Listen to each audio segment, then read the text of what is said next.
Welcome to the world of Aarogya, the all-in-one hospital management solution. You can either download Aarogya app from Play Store or App Store or use the Aarogya portal provided to you with Aarogya HMIS.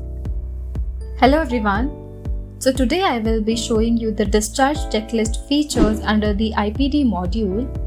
Whenever a patient is ready for discharge, it is very important to ensure that approvals are taken from all required departments. This ensures a smooth and transparent process for both hospital and the patient. Let's take an example of a patient named Aarogya.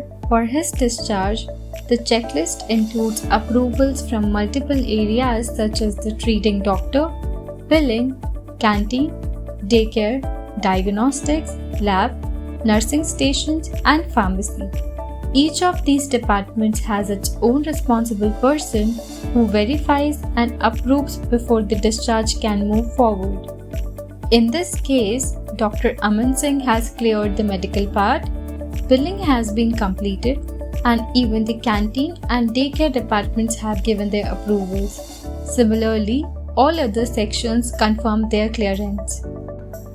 Once all the approvals are received, a discharge checklist card is generated. This card shows the date and time of approval, and it can also be customized by assigning different approving authorities as per hospital requirements. For instance, here Shravani is the key person responsible for validating all departmental approvals. This process makes it very clear who has approved each step and when it was approved. Hospitals can monitor the progress in real time and avoid any confusions at the time of discharge.